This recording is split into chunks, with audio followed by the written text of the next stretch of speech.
une sur Europe 1. Dimitri Pavlenko, place à l'édito éco. Bonjour Agnès Verdier-Molinier. Bonjour Dimitri, bonjour à tous. Alors Agnès, le nouveau sujet budgétaire en vogue, c'est de passer en économie de guerre, comme le dit le ministre de l'économie Éric Lombard. Donald Trump exige par exemple des membres de l'OTAN qu'ils atteignent 5% de leur PIB en effort de défense. C'est énorme, hein ?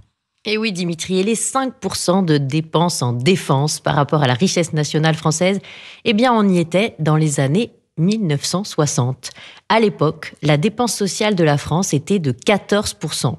Aujourd'hui, nous sommes à plus de 31% de dépenses de protection sociale et nous arrivons à peine aux 2% de dépenses de défense par rapport au PIB, hors pension militaire. Oui, augmenter notre effort de défense, Emmanuel Macron se targue de l'avoir dit avant tout le monde, mais c'est vrai qu'on n'a pas fait beaucoup pour vraiment accomplir cet effort, hein.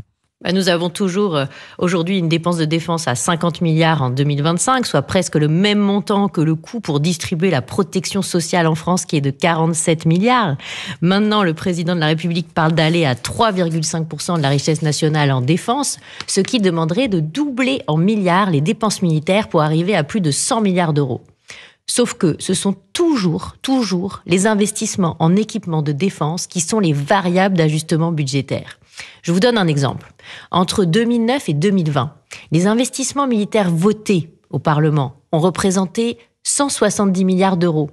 Mais parmi ces 170 milliards, il y a presque 55 milliards d'euros qui n'ont pas été décaissés. Pour faire monter la dépense de défense au-delà de 3%, il faut faire des économies et surtout des économies sur les dépenses sociales. Alors Emmanuel Macron mise plutôt sur un emprunt européen pour financer la défense. Il dit même que notre continent est sous-endetté. Voyons Dimitri, ce n'est pas étonnant vu la situation des finances publiques de la France. On n'en attendait pas moins, créons encore une couche de dette. Mais attention, comme pour l'emprunt au moment du Covid, ce n'est pas parce que l'emprunt est dit européen qu'il n'est pas garanti par les pays membres et donc cela rajouterait de la dette à la France. Mais comme l'évoquait hier le ministre Éric Lombard, sans économie suffisante, cela augmentera encore le coût pour la France, d'une façon ou d'une autre. Car pour financer ce nouvel étage de dette, la participation de la France à l'Union européenne augmentera encore, et le déficit public avec, à nos risques et périls, comme je l'explique dans mon dernier livre Face au mur. Merci beaucoup Agnès Verdier-Molinier, signature Europe 1, 7h23. Merci à vous.